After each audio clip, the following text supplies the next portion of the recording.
The human brain behaves in very predictable ways when it has something to hide. It does not just protect the secret, it projects it onto the person it is betraying. On a cold Tuesday night, in the quiet hum of our living room, I watched this psychological law play out in real time. My wife Emily was staring at my phone. Her face had completely lost its color. On the screen, a single notification illuminated the dark wood of the coffee table. It was a message from a contact saved as Sophia, accompanied by a small red heart.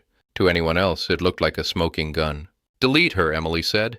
Her voice was not loud. It was a sharp, trembling whisper that cut straight through the low hum of the television. I did not argue. I did not try to explain who Sophia actually was, or why that heart was there. Instead, I simply picked up the device, unlocked it, and placed it directly into her hand. That was the moment the trap snapped shut. But it was not my trap. It was hers. You see, when you offer absolute transparency to someone who is actively hiding a lie, it terrifies them. They expect defensiveness. They crave an argument because a fight gives them a screen to hide behind.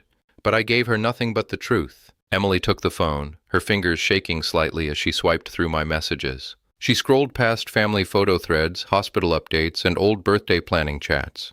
Sophia was my cousin. She was currently recovering from surgery, which explained the frequent check-ins. There was no affair.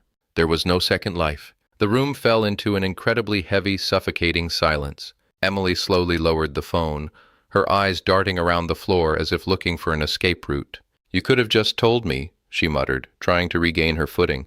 I looked at her, letting the silence stretch between us until it felt physically uncomfortable. "I could have," I replied quietly, "but you did not ask me like someone searching for the truth. You asked me like someone terrified of what they might find." She froze. It was a tiny, almost invisible shift in her posture, but I saw it. It was the exact moment she realized her defense mechanism had backfired. Then, the universe delivered its own verdict. Her phone, resting face up on the couch cushion next to her, suddenly lit up. It did not ring. It just buzzed once. We both looked down at the screen. The preview banner showed a message from an unsaved number. It read, "Don't call tonight. He is getting suspicious." For a long, agonizing second, neither of us moved. The silence in the room became absolute. Then, in a sudden burst of panic, Emily lunged forward and snatched her phone off the cushion. It was already too late. The words had already burned themselves into my mind. "Who is that?" I asked, keeping my voice entirely flat, entirely devoid of anger. "Nobody," she stammered, tucking the phone behind her back. "It is just a spam text." That was her second wrong move. Innocent people scramble to show you the evidence to clear their name. Guilty people immediately try to bury it. I leaned back against the sofa, watching her fall apart in front of me. Suddenly, months of strange behavior clicked into sharp, undeniable focus.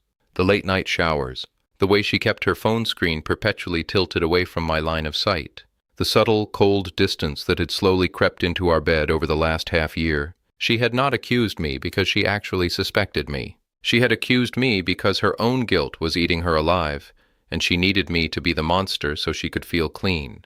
"I can explain," she whispered, her eyes filling with tears that felt entirely performative. "I'm sure you can," I said. "But the thing about explanations is they only matter before you get caught." She started to speak, a desperate flood of excuses about how it was not serious, how it was a mistake, how she felt neglected. But I was not listening anymore. The illusion of our marriage had shattered, and you cannot glue dust back together. "Do you want to know the absolute best part of this evening?" I asked, standing up slowly. She stopped talking, looking up at me with a hollow, terrified expression. "I never had a single thing to hide from you." I reached into my pocket, grabbed my car keys, and walked toward the front hallway.